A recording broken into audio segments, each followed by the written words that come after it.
All right, I guess we're good. Me and Daniel here, and I hate killing people's last names. So this is John Carrington on Osage Radio, and I'm interviewing Dan. And how do you pronounce your last name properly, Dan? Just tweed like the jacket for now. Even Tweed though tweed jackets are nice.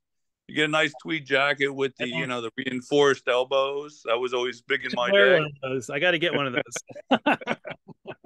Make you look like a professor. You know what I mean? Yeah. And we earlier, I guess it was last month, I interviewed Tom Ross. He is the U.S. Transhumanist Party's presidential candidate, and Daniel Tweed was also running. And then it came down the election that Tom got it, and you accepted being vice presidential candidate, which was I think a very nice way to do it. This year it was down to just the two of you guys. Last election, I was in the heap. I forget how many we had. We had a good number last time. Had lots of debates, and although I think we had a lot more people last time, I think the quality of the quality the quality was up and the quantity was down this time. Uh, I think both you and Tom were great candidates, and I'm happy that you accepted being the vice presidential candidate, and think it's great. I like your flag there behind you. So Thank why don't you you. tell us some? Why don't you tell us some about you? What is who is Dan Tweed, and where do you come from, and what's your background? Well, this is not my first political rodeo. I actually ran for city council 3 times here in the beautiful city of Thousand Oaks here in Ventura County, California. And I was a dark horse candidate, but I managed to double my vote count with each election, but well, it didn't quite double the last time. But I'm going to run again in 04, so I'll be running for vice president and city council. And this time I don't have to campaign to the entire 120,000 population town because we're going to district council elections. So they're going to chop it up into 5 nice neighborhood districts. So that's going to be about 25,000 people per district, and it's going to make it a lot easier to campaign because I'm really interested in like scalable neighborhood sized citizen science kinds of voluntary solutions. So I think a lot of the initiatives that I support for the city council of Thousand Oaks will also work for the country and indeed the world. I'm kind of I'm an amateur radio guy. I have the highest class of privileges for ham radio. My call sign is KK6VDR. And if you've never heard of amateur radio, there's about 3 million of them around the world. And they're the ones that are always helping out, relaying messages during times when the grid is down and communications are down. So I'm hoping they can kind of be my citizen science curation, global curation group for this idea that I'm putting together of like a citizen science passport, but more on that later. And I also run. Nice. So I was gonna say you have a fallback. If you don't get that there where you live, you could get to be vice president. Vice president's your Yeah, fallback plan. that's right. Darn. I got to settle for vice president now. I missed out on the city council. Yeah, that's going to be some. I'm going to steal that for comedy. Kind of a. I think I'm kind of doing the public entertainer, philosopher, stand-up person Well, I route. used to love Steve Martin used to have that thing where he says he wants to be an omnipotent being and then he wants to buy land in New Jersey. You know, I joke about that sometimes because I've been to space, been to Mount Everest, and I ran for president a couple of years ago myself, and I work part time at Harbor Freight. I'm like, I did all this stuff, and I work part time at Harbor Freight. You got Where to in all stay in touch reality, with the common that's really what I want to do is be at Harbor Freight. folk. You left your But heart at Harbor Freight. You got to stay in touch with the common folk there. That's good it work. was taken out with a saw, but that's beside the point. So, and what's your background from? I mean, what's your education, and what have you done in life? What got you to this point? Well, I got to say I had the benefit of a great intact family, loving family, brothers and sisters. My older brother, I think he's the one that got me started on this whole futuristic track, because he was 4 years older than me. He's reading like Arthur C. Clarke and Bucky Fuller and Marshall McLuhan, and he's talking about space, and so I was like indoctrinated at an early age, sharing a room with my older brother, who was like, he's passed away, but he was like a Sorry to hear that. big genius, man. He had this plans to make this movie with aliens that were going to contact humans, and called the movie Time. And he always wanted to talk about, oh, let's talk about making my movie. It's so he we things didn't pan out, but I did have a diverse education. I spent about 6 years getting a 2-year degree by taking all the electives that were interesting, filmmaking and private pilot and yoga and Tai Chi. So I kind of, used Saddleback College's complete slate of interesting electives. And then I also got involved in the libertarian movement in the 1980s. I helped proofread and copy edit a pretty impressive book by a libertarian philosopher named Robert Lefebvre, who wrote his magnum opus Fundamentals of Liberty, and I mentioned in the acknowledgments of that, so that's kind of cool. And during the 90s, I went on to be a co-editor, founded a magazine called Psychedelic Illuminations, and then we actually went from, in the space of 8 issues, we went from a little Xeroxed thing to nationwide full-color glossy circulation, and I got to meet all kinds of cool people, Terence McKenna and Tim Leary and John Lilly and Rick Doblin, and did a radio show at University of California, Irvine, also in the 90s, called Radio Free Hemp, and that was about a 7-year-long weekly public affairs show. And I got to talk to all the big players in the industrial and medicinal hemp movement. Had friends that say, yeah, you should talk about like the stoner culture part, but no, there was like bad enough with the Cheech and Chong stigma really held back the plant that could still save the planet. If we want to provide food, fuel, fiber, medicine for the whole planet, cannabis, hemp is really still able to do it.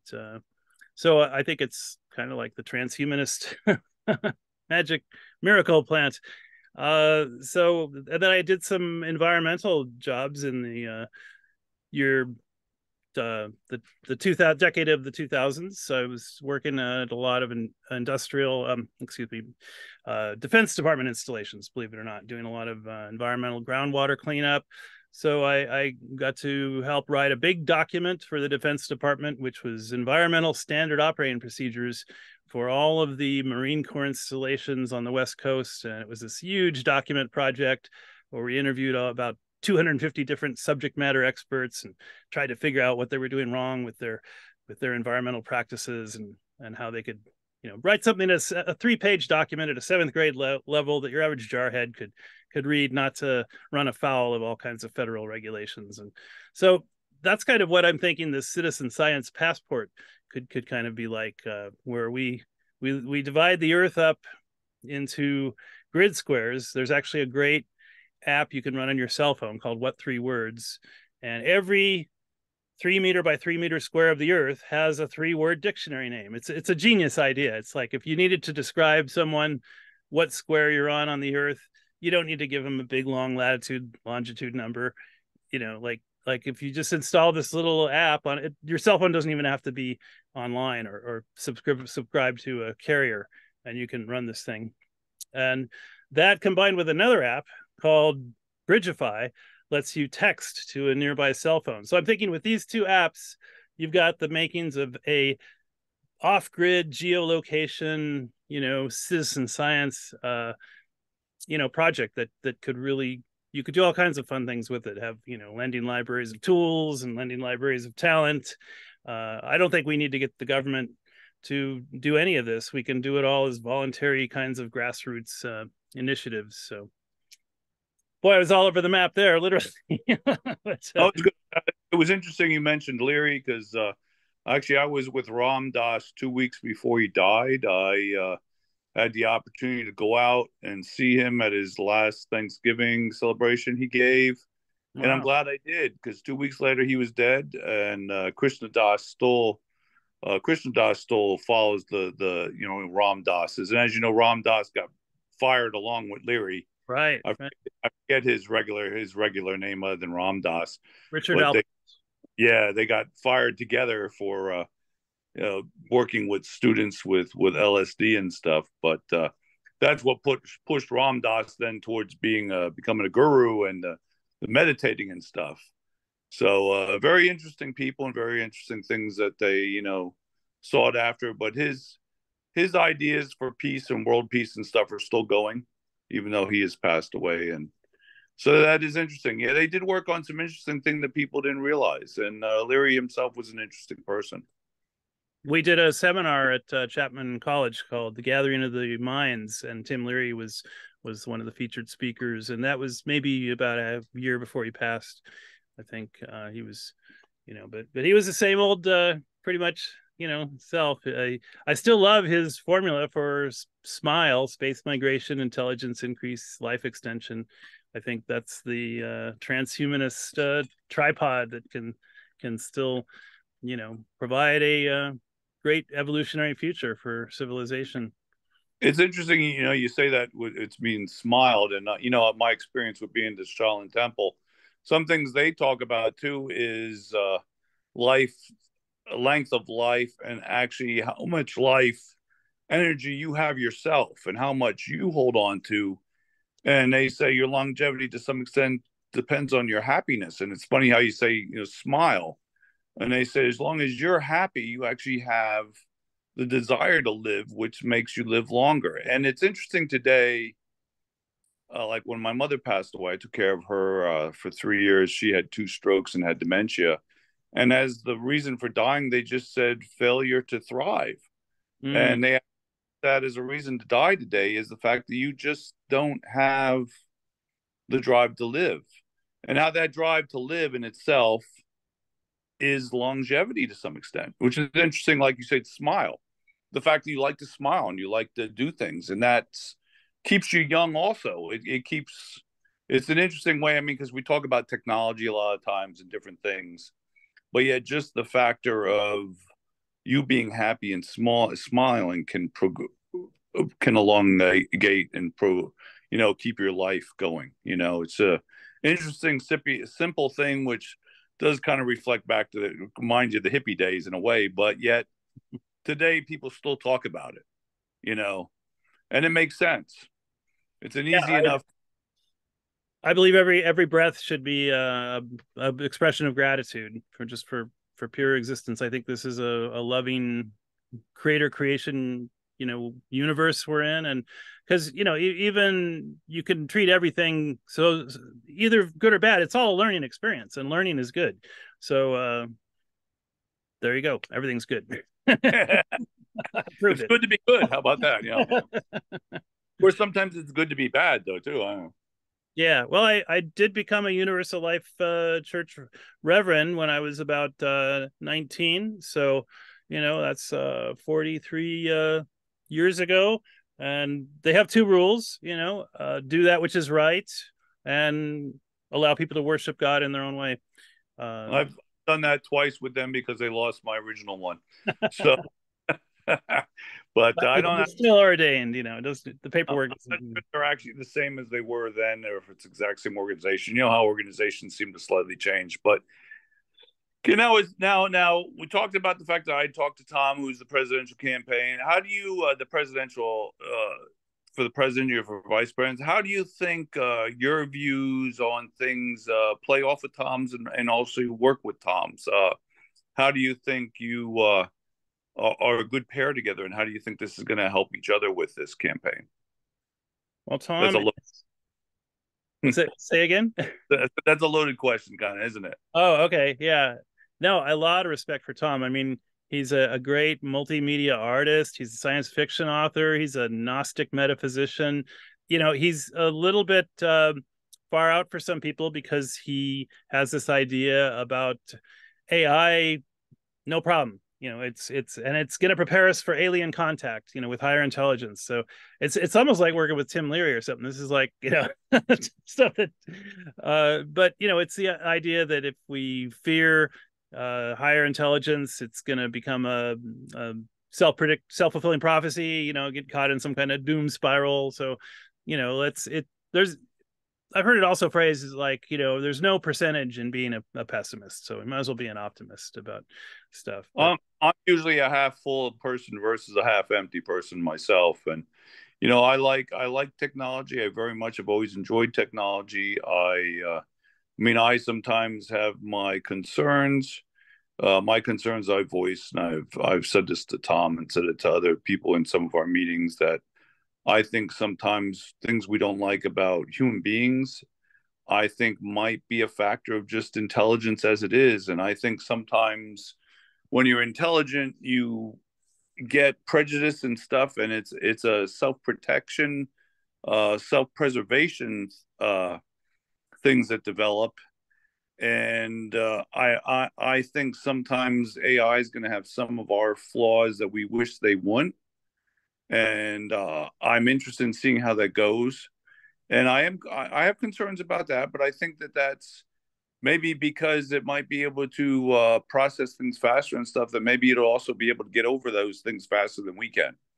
But I think some negative things that intelligent life has is a factor of just being intelligent, that we get prejudices and we get isms, like nationalism, racism, sexism, and we get all that kind of stuff as a protection device that we do. And I hope that AI doesn't develop it also, but I think that it might be a factor of intelligent life.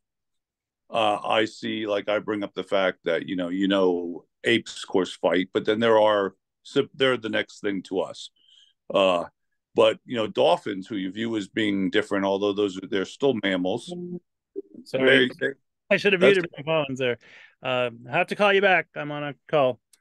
But I was saying, like, even river dolphins will pick up sticks and hit at each other with, and they're also, dolphins are considered intelligent also, and even squids and octopi, which are different creatures than us but intelligent, they will fight and stuff too. So some things I think that we hope AI won't have, I'm always afraid that they might have, just because that's a factor of being intelligent. And that's the only fear I bring. I always think of the thing with AI.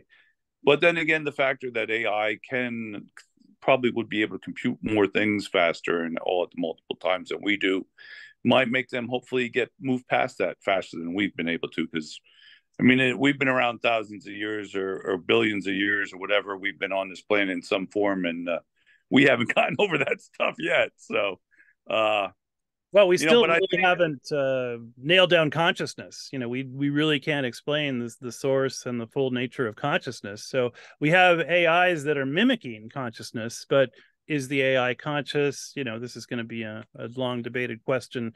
I think what we're actually looking at is like high speed statistics, going on that looks a lot like consciousness, but that is an interesting point too. And also you get back to like that theory of the ship that was replaced, the story of what was the Greek ship. If you replace every board and eventually it's not the same ship, is it the same ship or is it not the same? And, I myself have had parts replaced. I have fake hip, parts of my leg. I've had 5 eye operations. There's, of course, the work in the mouth. I have circuits in my chest now that communicate with my cell phone.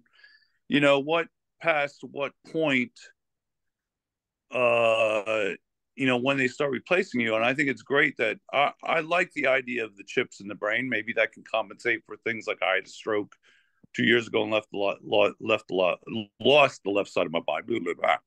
But it's just proof there, But that might help you through that and stuff. But then eventually, as you replace things, what happens to your consciousness and what happens to you? Is it still you or is it not really you? Is your spirit still there? Is your spirit gone? If they clone your body and transplant parts of that body into your other body until it's no longer the original body, Is that still you? And is your spirit still there too? You know, there are questions like that. Like you said, the consciousness. Where does your actual consciousness reside? You know, and what is it? I'm Some kind people of just a pantheist, you know. I kind of think there's a pervasive consciousness in the universe. It's kind of a pantheistic but you know, are we going to be able to prove that? Should we try to prove it? But you can always give things the, even if it's true, what difference does it make test, you know? well, yeah, exactly. That is true. You know, It's like, I mean, what was the argument in Star Trek with Bones? Bones didn't like the transporter because it breaks you down and puts you back together. And is that really you again once it puts you back together? That's what he used to argue about. You well, know, with the transporter. actually, the original you is destroyed in the transporter, and there's a copy made that everyone thinks is you, and you think it's you, but I wouldn't get in the transporter. I mean, that sounds like a big Exactly. deal to me. I mean, in concept, the theory is that it breaks you down as matter and sends you as energy and reconstitutes that energy back into matter. So therefore, it would be your energy turned back into matter, and it would be you. So, but then again, that gets back to the matter and energy, and then you can also say that could be your soul. That there's energy of you Yeah. that's your There's soul. no So that tell if consciousness continues from the original to the copy, you know, and you can't ask the original because the original is not there anymore. So it's kind of one of these simulation, you know, even if it's true, how do we tell, you know, questions. and I think I just got us mostly off track there. I apologize for that, but it is things you think about with AI and stuff in the world to come, and you know, and I think the world is going to be different, and I think that there's, you know, I think, and I hope that, of course, you know, I've gone to the edge of space, and I hope people keep pushing towards space. Uh, and the fear I have to that is that we just don't become like locusts that destroy one planet and go to the next and keep destroying fields as planets as we spread out as the human race. I hope we don't do that. Although, It's pretty hard to mess up a radiation blasted vacuum. You know, uh, the worst that could happen is we can enliven the cosmos, I think. Maybe there'll hope be some, you know, McDonald's involved or something. I don't know. It doesn't won't be you mean perfect. the new Saturn McDonald's? I go to the Burger King on Saturn myself, but I don't like the McDonald's. But I'm sorry, I did get us off the base here. Now tell me more about your what you hope to envision. Let's say you and Tom do make it to be president, vice president. I've asked Tom what he'd like to accomplish in his first 100 days. What would you like to accomplish in your first 100 days as vice president of the United States if you make that? I Or would when like to see an upgrade of human rights to humane rights, where the whole world is focused on not war profiteering but peace profiteering, which is an expression I heard today, and I really liked that. You know, the American experiment is just that. It's an experiment. It's only 246 years old, and you know, one of our founding fathers, Jefferson, actually wrote in a private letter, you know, really, it's unfair for each generation to enforce the Constitution of the last generation. He said every generation should write their own Constitution every 20 years. Uh, that hasn't happened, but now with the internet, you know, it actually could, with open source and all the, you know, the flowering of the geoscience information revolution. We actually have the ability to move stakeholders and decision makers closer and closer together and make things more and more voluntary. We have the ability to go back and repair historical wrongs, you know, land that was unfairly monopolized, you know, people that were genocided. This is the cutting edge of the American experiment, and I think it's part of it, making us a Kardashev level 2 civilization, where we're not just using the energy of a planet, but the energy of our local star. And then the next step is our whole galaxy, Kardashev level 3. You know, I think this is the cosmic purpose for life, is to not just stay on the planet till some extinction event happens, but to enliven the cosmos and reach out. So we could test all these things on Earth. You know, so do I want America to? I want the American experiment to be available to all of humanity. Let's just say that. so how would you now we mentioned that, and how would you Makes me think of how would you like to change trade within the planet itself? Could you see that being reorganized? I have a lot of ideas on that. I think the solar kilowatt hour should be the global money unit because everyone's using electricity and you can't counterfeit electricity. It should be renewable electricity, but then we can do things like Bucky Fuller talked about, connecting the grid, the electric grid of the whole planet. The price of energy would drop. We can price things not in dollars or in monetary units, so we can price them in sliding scales of people's income. Let's say you saw a price of something was priced at 10 minutes. So that means 10 minutes of your income would pay for that. And someone who makes more than you, the price would be correspondingly different. But they already use this system. It's called hours equals price. And it's used in toll roads and it's used in traffic tickets in some jurisdictions. But when merchants use it, they actually can get more profit this way. It's a little bit, it's going to be a little tricky to roll out because you're going to have ways of verifying income. But Amazon does something kind of similar. If you're on EBT, SNAP, food stamps they used to call it, you get Amazon Prime for half price. So that's kind of the same idea, giving people sliding scale discounts based on their income.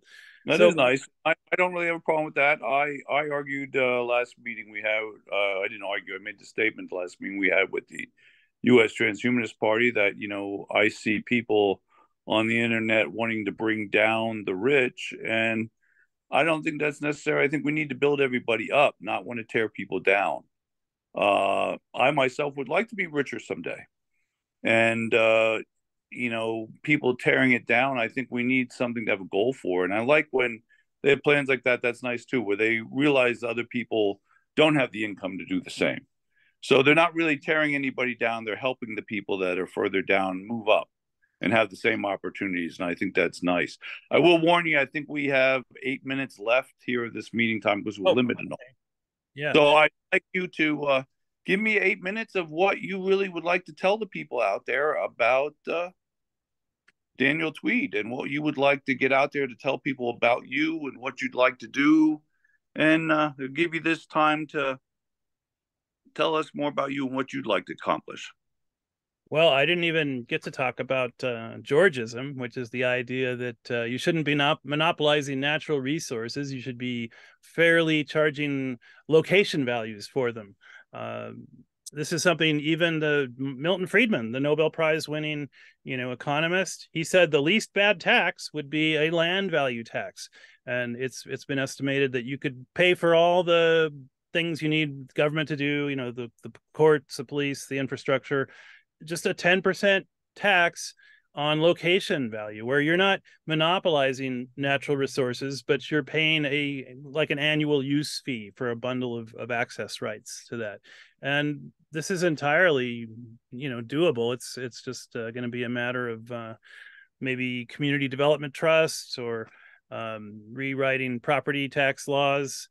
But you would give precedence to the people already, using the land. They would have first dibs. But right now, the way it's set up, people speculate by buying the trashiest property on the block and sitting on it and waiting for it to go up in value. It's just a messed up system. And actually, the game Monopoly that everyone's probably played was originally called the Landlord's Game, and it was supposed to teach people how messed up this whole system of property speculation and monopolization is. So it got kind of counterfeited and repackaged to become, but you can actually change the rules when you play Monopoly, where when you collect your hotel rent, you put half of that in the middle of the board, for people to collect when they win free parking, they get the pile of money in the middle of the board. So, but yeah, equal access to the resources of nature. EARN is a handy acronym to remember that. And taxing bads, not goods, is another way that tax policy should work. So I think we've got a lot of rejiggering of the economy in ways that we can do voluntarily too. We don't even need to use police power to do a lot of these things. So yeah, I love the fact that the Transhumanist Party is all about science and fact-based, fact-using professions and using big data to save lives. I took the community emergency response team training, the CERT training, which anyone can find online. Again, the amateur radio hobby is a great hobby to get involved with. I love little free libraries, and the idea is some libraries are loaning out tools. I think libraries should be loaning out 3D printers that you could print auxiliary dwelling units with in your backyard. I think getting to know your neighbors is going to be, the way we get to a love-based economy. It's like some people say, if you're not doing what you love to do, you shouldn't expect people to pay you for it. and we are going to see this huge displacement of jobs as people get displaced by automation and the technological singularity. So as long as we're getting displaced, why don't we get displaced toward doing things we love to do? That would be a nice use of big data. And I think we can do that, and we should do that.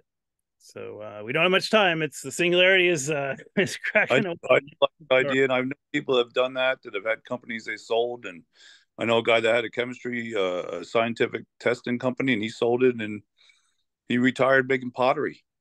There you go. That's what he really wanted to do, but that's what he loved. And for me, of course, it's retiring and working at Harbor Freight. So. but give Harbor Freight royalties on this. The very We should get some sponsorship money now from videos. It's true to some extent, and I'll be honest though, I like the interacting with people, and that's what you can like, and you can enjoy that. I say sometimes that's the best part and also the worst part, depending on the day. Yeah. But it's true, and I like some of your ideas about libraries. I miss the day, when I was a kid, libraries were big. And you'd go off to the library and you sit there and read and look at books, and you take the bus to go to the library. It would be a event, and you enjoy it, and got to look at things and take out books and go back. And I think people today miss that with this instant gratification with knowledge. Although I like I said, I love my technology. I just think people sometimes, now that people can get information quick, I don't think they always realize the importance of it or the value of it as much. I think in their mind, because it's too accessible, they kind of devalue it a little bit, and I think that's a pity. Instead of realizing how great it is that they get that, if you know what I'm saying. And it's funny you mentioned the land. I had a friend whose uncle, his grandfather actually did that. He was a grave digger, and he spent his money from grave digging buying land around Atlanta. And of course, later on, when they wanted to expand parts of Atlanta, guess who owned the land? This lowly gravedigger who became very rich in his old age from all this land he bought up from being a gravedigger. And he planned ahead. Some of that's planning, though. But I mean, he sold the land, and wasn't bad planning on his part. Yeah.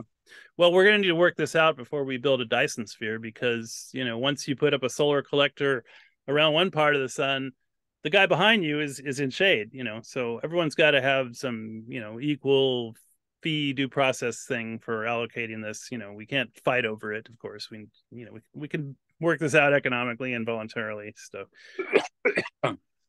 yeah, I do think we need a lot. And as we talked about, I said before about trade, I think myself, I've often thought that the world needs to work better together, the multiple countries, and our trade needs to be increased. And, I at times, I think some people wouldn't like this idea, but at times I've thought it would be nice if the UN had more power, and it did kind of work like a central government for the world, and kind of force the countries to interact and trade better amongst each other.